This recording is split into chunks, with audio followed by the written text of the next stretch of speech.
welcome. We are starting our 12th of 12 hours at the Everyone Deserves Happiness Summit. We have spent the entire day learning from researchers, practitioners, autistic adults, how to bridge the gap between happiness and autism. Today's the International Day of Happiness, and we are closing our session with Dr. Jessica Miller. She's going to bring the conversation back to a place that is so critically important, which is how do we advance the well-being of the people doing the work? How do we support the people doing the work so that everyone benefits? Jessica is the Vice President of Therapy Services for Autism Services at Easterseals Southern California. And more than that big long title, she is a near and dear trusted friend to Proof Positive. She was part of our first Learning Institute. She has been a champion of the science and skills of happiness in a large, complex organization.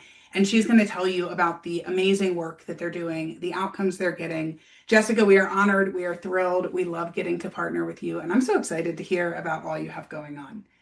The floor is yours. Well, thank you for such a kind introduction. I know that it has been a long day over multiple time zones, so I am honored to be even a part of this. And I all back to what Katie said, my friends and colleagues at Proof Positive have just brought so much rich material for Easterseals of Southern California. So I'm happy to share our journey. So without further ado, International Day of Happiness. So excited to be here and share. A little bit about Easterseals, just very briefly. Easterseals makes a lasting difference each day by providing essential disability and community services to children, adults, and their families. I specifically represent Easterseals of Southern California, specifically the Autism service line, and even more specifically, the provider networks. So I'm really just one of many individuals who support a much larger vision and purpose. And this is a brief agenda. I thought it might be helpful, especially for my friends and colleagues who have seen more than one of these today here on the 12th hour. So a little bit about character strengths, a PERMA recap, talking about burnout versus well-being, broaden and build, a little bit of past data and why it was important to move towards PERMA for not only our participants, but for those I was leading, PERMA activities, a little bit about data collection and PERMA Workplace Profiler, an acronym for moving forward, and then closing. So hopefully it'll be a worthwhile hour and you'll be able to come out with some really tangible ideas. This was the general session overview that I'm sure all of the participants have seen. I highlighted the PERMA Plus model. We'll spend some serious time on that. And then also real world strategies. I've had the benefit and the honor of presenting more than once with the colleagues at Proof Positive, and some general threads of feedback have been, how do we do this? How do we start? What does this look like? And I'm hoping to be able to bring that to you all today. And then maybe you can think about it this weekend and, I don't know, maybe start a little something on Monday. So a little bit about me. Please see the QR code on the screen. If you haven't done the character strengths assessment on the VIA Institute, please do take this opportunity, use the QR code, and you can learn a little bit about yourself or your loved ones. It's pretty fun. So my top 3 character strengths are honesty, kindness, and humor. I'm a speech pathologist by trade. I do hold a doctorate in organizational leadership, and that's important because you'll see that passion come out in the presentation, not only for the participants that we serve, also the associates who are doing the work and the helpers and all of the individuals in healthcare and autism, and how do we ensure that we are utilizing their strengths and ensuring their well-being so that it is trickling down to the participants. So feel free, if you do use the QR code and you want to put your strengths in the chat, I would love to know a little bit about the audience. It sounds like we do have access to the chat. So I'm going to do just some brief discussion on understanding positive psychology. I am not sure how many of you have been in other sessions today, so you may have heard this more than once, or perhaps this is your first time. In general, focusing on strengths, individual, community, encouraging the use of talents and positive traits to promote flourishing. So it's the addition and the very specific focus. Meaningful pursuits and engagement, the importance of engaging in meaningful activities and relationships, and promoting well-being and resilience.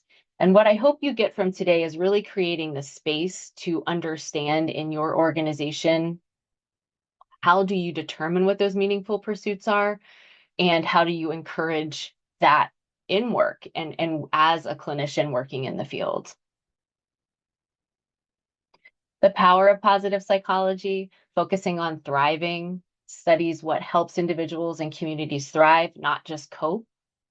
The emphasis on strength, the field highlights the purpose and the relationships of well-being complementing traditional mental health care. And the shift in focus, which I think is really valuable and important, is moving from what's wrong to what's strong. And that's something that Katie often talks about at the Institute, which I think is really powerful because we have that negativity bias. We have the innate and, cunning ability to constantly focus on what is wrong, what is the deficit with the participants we're working with, what are the areas that we need to improve upon on those annual performance reviews, but rarely do we shift to the strengths. How do we build up what's already working, what's already engaging, what relationships are really flourishing in those environments? So I was hoping to learn a little bit about what kind of happy are you and what kind of happy are you looking forward to. So I think that I will be able to see the chat and I can also do a little bit of a word cloud. I can share the results later if we have time. And the reason for asking this question is to really start talking about and understanding that there is more to the positive emotion roundtable than happy and joy, and there are several positive emotions that we can be accessing and also working in our clinical work. There is a slide in here that's going to list all of those emotions that we can talk about, such as awe and serenity and things that we might not typically talk about and also teach. So I know in clinical practice and often, in healthcare in general, you're really just looking generally at those two. How do you identify these feelings, leaving out things like pride, leaving out things like curiosity, and other attributes that may be more accessible or more in the forefront.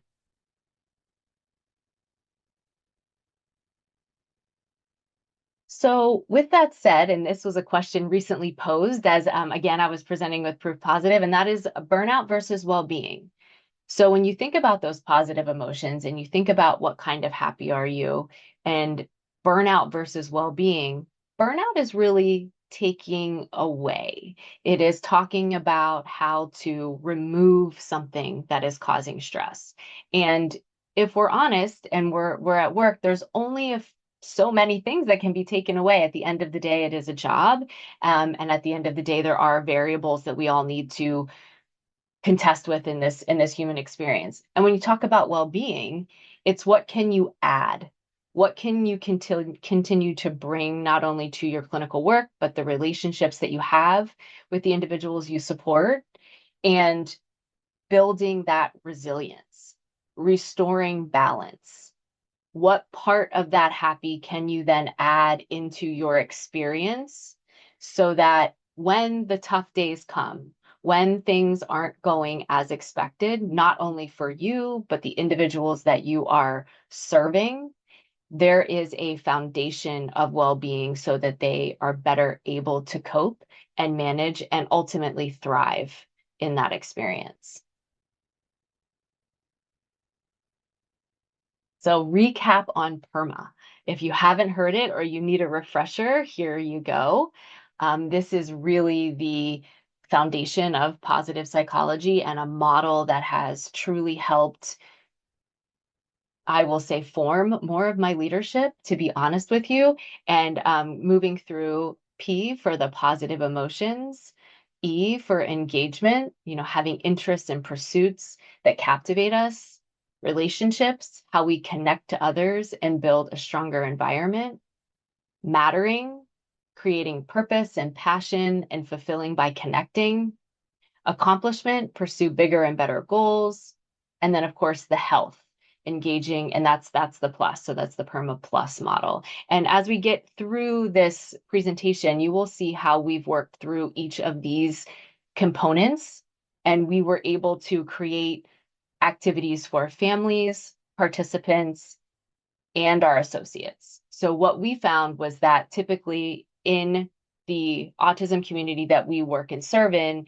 we were focusing only on the participants, and we were not as focused on the well-being of our staff and our associates. And that was a misstep that we were able to correct through this model and through the partnership with Proof Positive. Broaden and build. So again, you're taking those positive emotions, you're taking the idea of well-being over burnout, you're taking all of those things and you're thinking, how can we broaden and build? So again, we can build the resilience, we can build the grit, we can expand awareness with positivity, we can build lasting resources, broadening a mindset that fosters exploration, and enhancing resilience and well-being. I keep using the word resilience because I have found, especially in leading teams that are helping families, teams that are helping participants, resilience is a key component. And it is something that we all need to continue to build over time. And it's not a resource that stays at 100%. You need to keep filling it. You need to keep evaluating it. What do I need to do in this state with all of these variables, how they change on a daily basis? I see maybe in the PERMA model, if I'm low in positive emotions, that is affecting my ability to be resilient. I am only focusing on the negative. How can I bring back more positive emotions into my work? And we have some tools in here that hopefully will be able to help you with that. Here are the 10 core positive emotions for flourishing. So screenshot or Google later: joy, gratitude, serenity, interest, hope, pride, amusement, inspiration, awe, and love. So these are things that historically, I think if we're all honest with ourselves, we are not truly moving through these 10 positive emotions with those that we serve or those that we lead. It's really sticking to the basics. And opening this up allows people to think differently about those daily experiences and what they're sharing with others, then creating that ripple effect of positive emotions throughout the workplace, and then ultimately, again, to those we serve.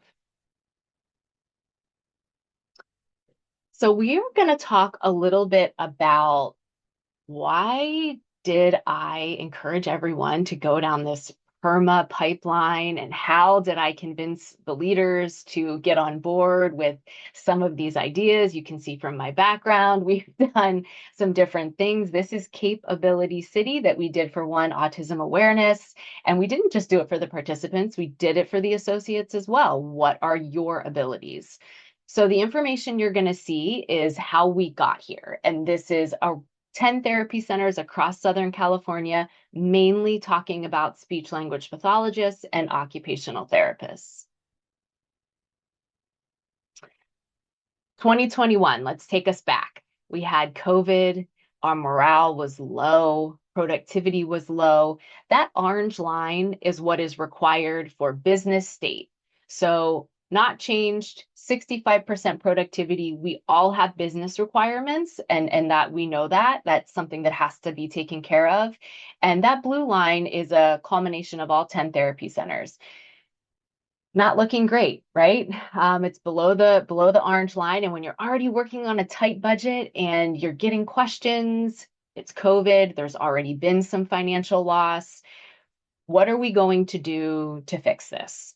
How do we move beyond the traumatic experience of COVID, people working from home, really nervous about coming back in person, and then just in general, there was depression in the mix and a lot of other emotions, as we all remember. Our engagement scores, they started measuring things at work, and we're below the company. We are not headed in a great direction. This was a survey that was sent out to all associates, and we're getting this information back. So not meeting a financial benchmark, not meeting an engagement benchmark, and just in general, all feeling it and wondering, how do we move from here? So 2022, everybody came to me and they said, we would really like to bring a financial incentive into the mix to try to motivate our clinicians and move into a direction. This will help. And there is some basic research. I'm not going to be able to cite the author, but it is historically not proven that a financial incentive will truly make change over time. It may change in the moment, but it's not a big indicator of how you can get teams to move. Tried it anyway. We hear you. You think that will work. Let's give it a shot. Escalated it, received approval. As you can see from the blue line, the team is not interested in that financial incentive. This model, the only thing that it did is the high performers performed higher and the low performers continued to perform lower. There was no change in team morale. There was very little. It's worse. The productivity is far below what needed to happen. So I wasn't able to advocate on behalf of my team to move any further with that financial incentive. So we're back at square one. Actually, we're worse than we were at square one. So how do we get things moving? So 2023, no incentive, general just discussion, old school. This, if we don't meet the productivity, going to have to move to typical expectation form, have larger conversations. And as you can see, it works in the beginning, right? The leaders are committed, they're helping, but everybody gets fatigued. Around April, May, June, things start to go down. This, while it's above the financial incentive, we knew it wasn't sustainable because it's requiring so much management from the leadership, which is taxing, decreasing in well-being, not something that they're able to do. There had to be a way to intrinsically motivate the clinicians. They're dedicated to their work, they're dedicated to their participants. So what is the problem? So we move to 2024, where we start general engagement activities. We institute a 4-day work week. We see that time is more valuable than money. We are hearing that let's try. So this was again escalated, advocated for. We've got support from the organization. So we try it. The only department inside of the organization trying a 4-day work week.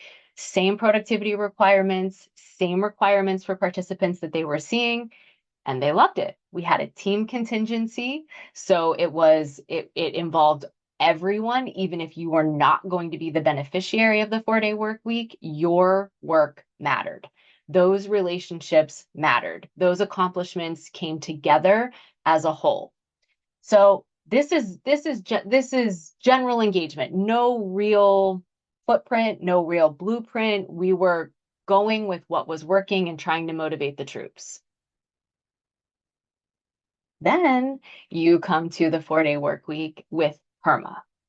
So this is where we moved together with PERMA with a very clear outline of what positive psychology was, what well-being was, and moved the leaders in the direction of understanding that. And as you can see, pretty good, right? Well above the line. And also we're getting reports from leaders, this is working. People are intrinsically motivated, which is helping the well-being of all. And that was our engagement score. So all moving in the right direction and very motivating to see the results change with the addition of PERMA. I will also share with you something called the PERMA snapshot. So this is one tool that you're able to use with individuals, either that you support or teams that you lead. And this is going to give you a very clear idea of where you can add. So if your PERMA score is a little bit lower, in positive emotions or when you're asking yourself these questions, you're able to then add in the supports. So how we utilize this tool was, if you all remember, for example, California had some pretty significant natural disasters at the beginning of last year. And we had a lot of clinicians and families that were displaced. Some had lost their homes. And we were all impacted because we were all attempting to help.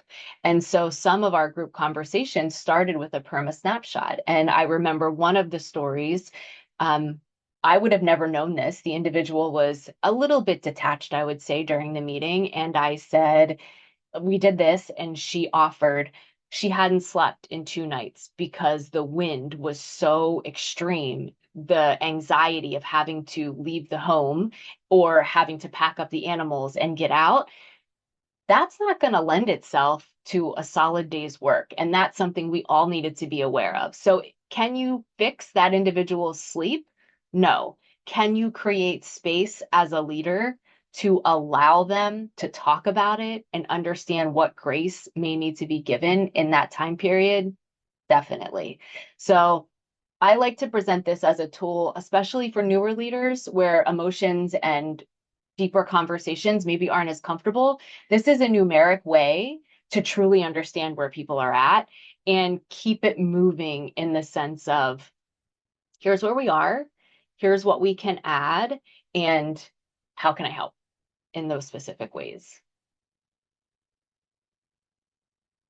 So these are going to be some real-time ideas and real-time plans for how we were able to put PERMA into practice. So feel free to take screenshots or at the end, I'm sure I'll have time for questions. I can help you get started. This is the PERMA wall, and I like to tell this story. This was our therapy center, and she was I will call her a late adopter. This individual was not sure what PERMA was going to do. What did it mean? I wanted to do a year-long PERMA adventure. Every month was going to showcase a new portion of it.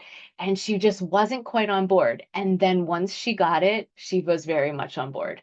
And this is what she independently created at her center in Torrance. So I love it. I have to share it. It's a way, and what her description was, everybody's journey was a little bit different, and we allowed space for that. Every center that we manage in Easterseals Southern California has a little bit of a different culture. So what works for one center may not work for the next, and we allowed for flexibility with this process. So the idea was you take an entire year, you focus very carefully on each of these components, incorporating families, participants, and associates for all, and then allowing for the creativity in the process. So we will give you the blueprint, and then please take it and make it your own. And so this was our Torrance Center, and she tells the story that there was a gentleman there, a family member, and he was like, what is all this PERMA stuff? What does this all mean? And the supervisor said, you'll get it, don't worry. And within the first month of walking in and experiencing what was happening, that is exactly what occurred. And families start talking, they start sharing, and they start engaging. So this is a visual that was important for some to have it all laid out in front of them. So I share that with you. If you do want to start this in where you do work, this may be one tactic that you use to put it all in front first. So for January, we started off with positive emotion. So the pictures are here because we have received feedback that individuals want to see how it looks. How do you do this? Give me an example. So that is the purpose of the flowers. I hope it's helpful to kind of conceptualize what we did.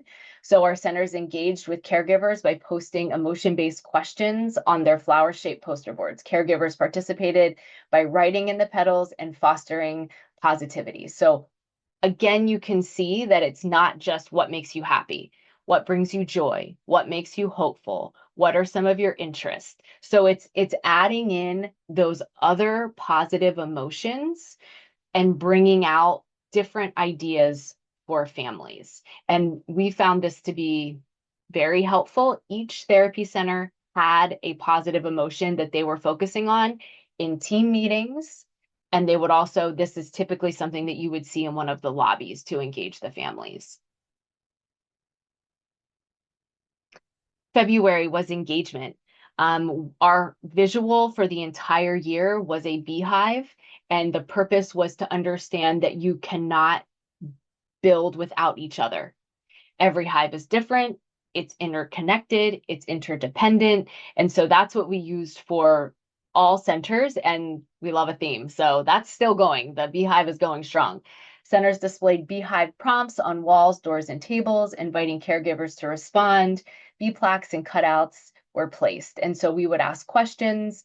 And one of the best stories from engagement was a family posted, where do you feel like you have the most engagement from your son or daughter? And a family wrote in our Northridge Center that they had the most at the zoo. Another family is reading all of these, and they walked into their therapy session and said, I've never had the courage to take my son to the zoo. I'm always afraid something's going to happen, but I see that other people are, and I'm going to try. So it's moments like that of sharing, this works for us. We would love to support you in doing this. And how do you bring those relationships in that community together? March was the positive relationships, pollinating relationships. That went from everything from emoji stickers to complementing each other in the therapy centers. So you're not only creating relationships, creating trust, creating opportunities, you're also emulating all of those positive emotions throughout this, because that makes you feel good, right? You're creating the relationships and the belonging. April was Autism Acceptance Month, and we did the art of identity.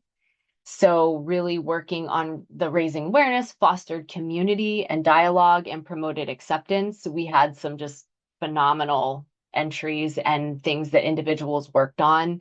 Remember, what you are, who you are, it is just what you are. From a little person has written that. I mean, there's so many good things that have come out of that, and just allowing them to be accepted for who they are, again, creating the relationships.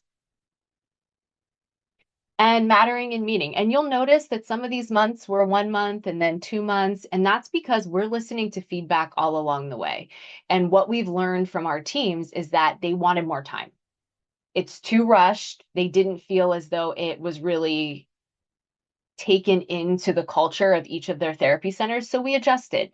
This was very much a join when you can, bring what you are, creative, low pressure. And because of that, so many people participated. And this rock garden was actually one of the hits. Home Depot donated the rocks. Different therapy centers did different things. People were taking them home and decorating them with their families and bringing them back in. One of our therapy centers did a rock band. They found it so community based that it's not just my child in this session, this is the entire therapy center. The other thing that we did is we created blankets. I'm not sure if you've ever seen these, but you get to just tie them, and families would tie them together in the waiting room. And then we donated them to our living options team. So families are sitting in the waiting room, they're working on something together, just taking the time for themselves, having some light conversation, and then knowing that it's also going to help somebody else. So mattering, meaning my time here matters. My son or daughter is receiving therapy, and I'm also creating relationships.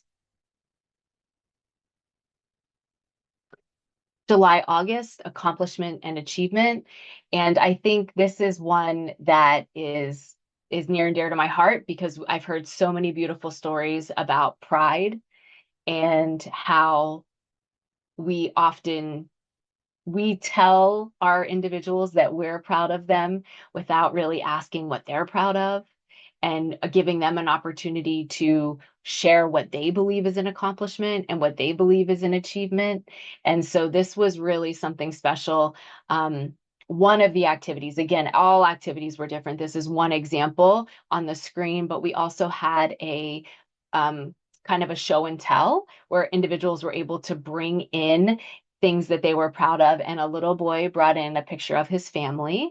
And then he did a show and tell that he was proud of his family and the accomplishments of his family. And of course, the individual who brought him to the session is crying and taking pictures. And so even for the caregivers to be able to see that there are some deeper thoughts and emotions there that everybody wants to express.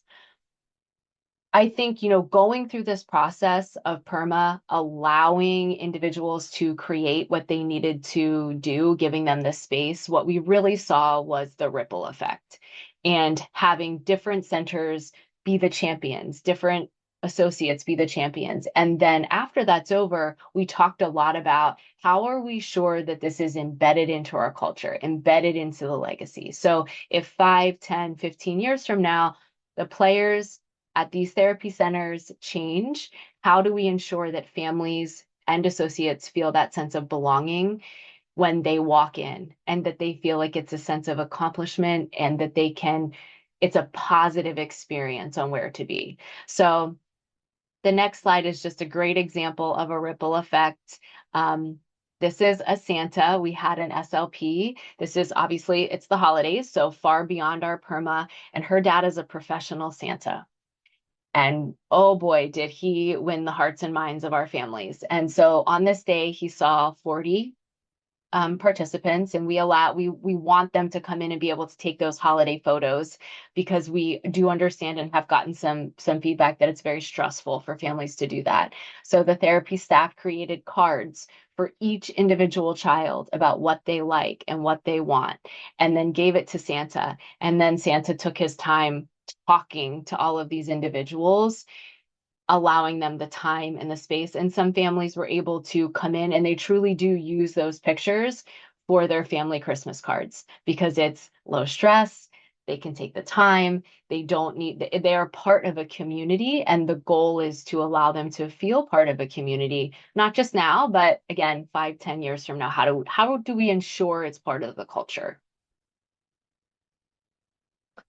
Okay, so PERMA for 1 year and what we measured. So we did all those fun activities, and also how are we measuring that? What were we going to have to say about it besides we had a really good time? So this is what we did. So just know for these the demographics for the data and the key points, you're looking at information for about 10 therapy centers, speech pathologists, occupational therapists, and our administrative staff. An average of 46 associates participated monthly. We allowed people to join and participate as they felt appropriate. Our goal was engagement with the content. All the data was anonymous and serving approximately at that time in the therapy centers about 1,300 participants. So I think what's important for that just to is that we were not concerned with making sure it was published and only X people could start and everybody had to fill it out at the same time. We again allowed flexibility because it was new. It was new to what we were doing, and we wanted people to join whenever they felt ready. So that's the average of the 46. So there's something called the PERMA Workplace Profiler, and that is something that measures how you're feeling in positive emotion, engagement, relationships, meaning, accomplishment, overall well-being, negative emotion, health, and loneliness. And that is what we used. And we did it monthly while we were doing PERMA. And you can see the general results. So just to point out a few things, obviously it varies. In general, red being first, gray being last, it moves up. And so we were incredibly excited to see that. Even if it's just a little bit, there is positive change. And with the negative emotion, that should go down. That one is one that needs to go down. And it did, as well as loneliness. So, really speaking to the idea of this is connecting people, and connection matters, and connection creates a positive ripple through all of us. just highlighting a few, and that is the positive emotions. We were, again, you can kind of see it does vary, but in general, that trend line is slightly up. So hopeful. Um, Loneliness.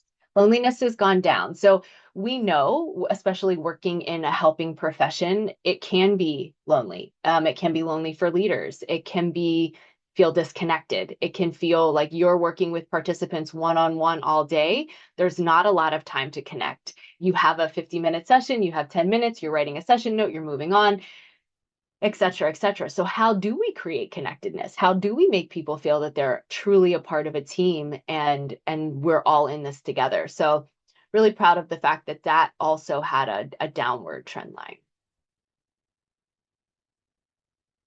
Here's just some qualitative comments. I've never seen my staff so connected. These activities are bringing our group a lot closer. I wasn't so sure about all of this, but I feel a lot closer with my colleagues. I wasn't getting it, but now I'm seeing the parents engaged and it makes it all worth it. And my very favorite, this stuff actually works.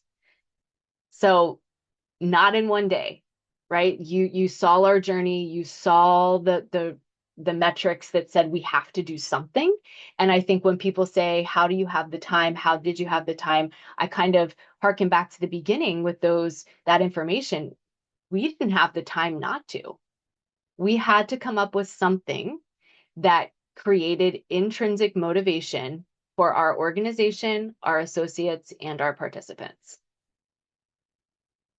So this is an acronym that we've used a couple times, and I do think it's helpful. So if you're sitting and you're like, where do I even start? This is a lot of information. How do I start? I would say focus on three simple things, and that would be co-create the vision. So intentionally supporting one another with a shared responsibility. And my even stronger advice is find a champion. Find somebody, even if it's one person, that will listen to your idea and help you start to create and allow the ripple to do its thing. And I do believe that it will.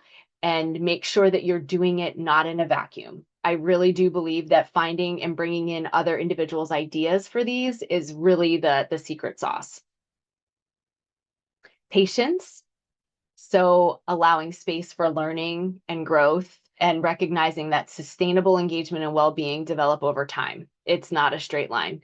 It's also not something that you can leave untended. So that was 2025. Now we're in 2026. We don't have a year-long PERMA activity. So we had a conversation yesterday. How do we ensure that we are still infusing this? And we have different things moving forward, but this is something that's, it's a garden that needs to be tended. You can't let it go. So I would say patience, don't give up, and keep it going even when that one activity stops. And I would say revisit. Make sure that the meaning and accomplishment is there. Make sure that individuals are still feeling connected to the work and that you're listening to the feedback. So I think a lot of the feedback that we received in the beginning was we were doing things too fast. We were moving in a way that other individuals, different size teams couldn't keep up with, or smaller teams wanted to move faster. So how do you listen to all of that feedback and create a scenario where everyone can move at their own pace and do what they need to do? I do have a video, but I have learned that I don't believe we have sound. So I'm not sure if I will play it. I will say this is an extension of the background that you see, and that is again about the strengths. So each participant was able to work with their clinician and their caregiver if they so chose, and we had capes. And each participant made a cape with what their abilities, so capability sitting in the back. And then we also did that with our administrative staff. Often individuals go unrecognized or the clinical staff is overshadowing those very important parts. So how do you, and what we did is we had our clinical staff identify some strengths that they valued in our administrative staff and then presented them with the capes. And I think that goes to the strength spotting that I hope you've heard about today. It is a beautiful tool that is able to be used, in accordance with the positive psychology, and being able to say, I see your strength and I see that it's in the sweet spot is really powerful. Almost as powerful as saying your strength is being a little overused right now, which we just did in a meeting. And there's just a way to say it that makes people feel seen and appreciated, and it allows them to be open to the feedback is what I would say. This was another video. This was kind of optional, and this is really, again, about how this process allowed us to build community and taking each different culture in the centers and putting them together for a very large mural that had the infinity symbol for autism. And the thing that really sticks out to me is that PERMA, positive psychology, focusing on well-being, especially when you're, not really focusing on the burnout, but focusing on building the foundation, truly does strengthen the community and creates that shared language. So you're strength spotting, you're bringing out the positive emotions, and you're doing things that everyone now has the language for. So that's it. Ending with the QR code for joining the Alliance for Proof Positive if you are not already there. And then I'm wondering if we can take a look at the chat and chat with Katie. Okay, I have not seen you present that data. I've not seen you talk about the year of PERMA in your therapy centers. And I have, however, many years ago, tried to do a sort of wall-to-wall rollout of PERMA in different schools. And I'm here to say that you learned much faster than I did what some of the critical components of leadership are. So as I was listening to you, I'm like, oh, you left lots of space for skepticism. You kept the pressure really low. We cannot mandate happiness, right? We cannot mandate well-being and we can't force people into these practices. But when you make it visible, when you put it on a wall, when you show people what's possible, that zoo story, a Mm. mom just seeing or a parent seeing another parent took that risk and going, oh, if other families with kids like mine can do this, maybe I can too. And so you made it visible. You were flexible. You let people make it their own. It wasn't like you have to do it this way and only this way. So I think I was listening going, oh my goodness, Jessica, where were you 15 years ago when I was trying to go wall to wall in public schools? I could have used you. My other comment, and then we'll turn to the chat for questions and comments, was the blanket activity in the hallway. How do we Mm. create meaning? Meaning has been a topic that has come up again and again and again today, both in the sense that we are not doing a great job as the field of sort of recognizing meaning in the lives of our students, clients, persons served. But I think also creating these opportunities for meaning. And what a creative solution, right? You have parents who spend so many hours of their lives sitting in waiting rooms. And what are they typically doing? Looking at their phone, isolating, trying to get that last work email out. And you put a simple task out, some blankets that they could make with other people sitting there. And so it's not just the blanket making that struck me. It's like you broke down the barrier to isolation. You created community where otherwise we've all been there, whether we're sitting at like the radiation place waiting for an ultrasound or an x-ray, you're just in a room with 20 people staring at screens. And so you sort of pulled people away from their screens. And I I was inspired by your story. I love that you measured what you were doing, also critically important. And caveat, not academic research, but research nonetheless. Patricia, are you with us? And do we have questions in the chat? I know you I have like a whole hype crew in the chat. I know this Oh, is I good. was going to say what you brought with you is like everybody going like, yeah, that's right. That's it. That's the one. Oh, yay. So this is great. And it also just speaks to the sense of community that you've built, and that people are doing this.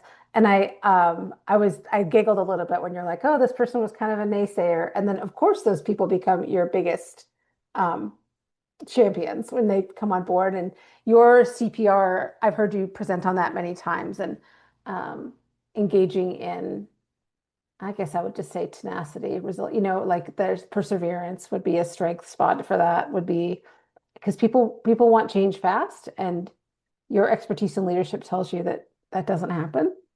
And it doesn't sustain also if you don't do it the careful, thoughtful way that you did. So that is that's from the chat. It was your hype squad. Oh, good.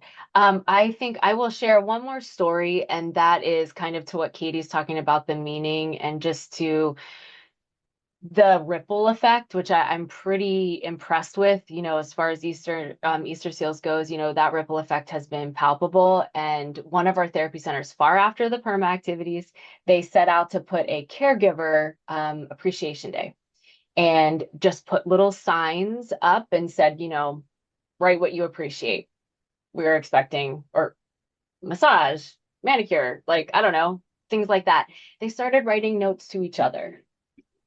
Don't forget, small progress is progress. Don't forget, we're not looking for perfection. I mean, these notes to each other that people that they may have interacted with in the lobby or they may have not, that's a culture that has been created for community and belonging. And to me, that is so impressive because it's not an initiative. It's something that was through this process and through the leadership at that therapy center has been embedded.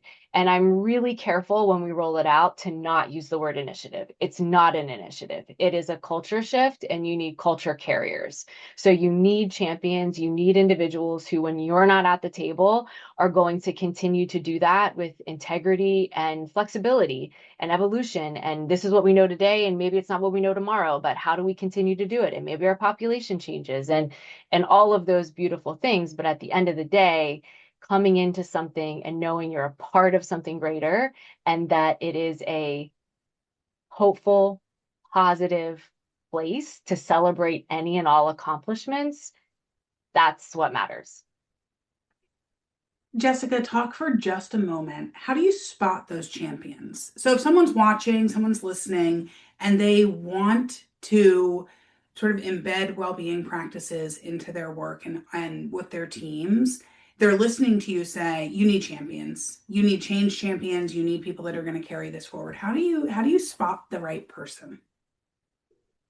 I mean, I jokingly say, like, if they're listening to Miller's like next harebrained idea, like they're just still on the call because I'm like, I come back and I'm so excited. So I think that individuals who are just willing to try, right? They're asking good questions about process and procedure because they're going to help roll it out, but they're excited and they contribute to the idea.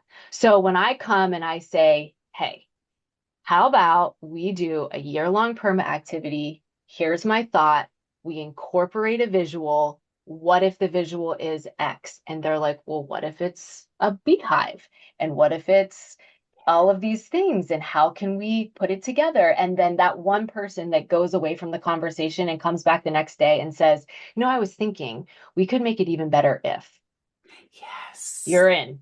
Like, I'll take it. I don't care what it a better if is, but we'll try it. And I think the other thing is when you have a glimmer of somebody that's going to support something, that means when they bring you an idea, if it's at all possible, say yes. Say yes. So if they're saying to you, so the rock thing, idea comes up. So we appointed teams to make these activities and create them. And so the person with the rock activity. So of course I had one person, she's like, I love the idea, but they throw the rocks and we start breaking windows in therapy centers. Like, is that a consideration? And I was like, you know what? It's a consideration. And also, let's just bring it up and make sure that everybody is cognizant of where the rocks are. In our San Diego center specifically, we have a big atrium in the middle that has broken more than once. So I think it's a fair point. And look, we did the rocks. No one got hurt. It was fine. And people loved it.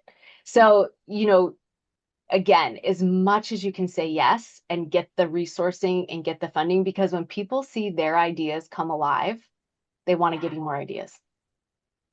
Ugh, I love that. And we started today by saying it's going to take us all.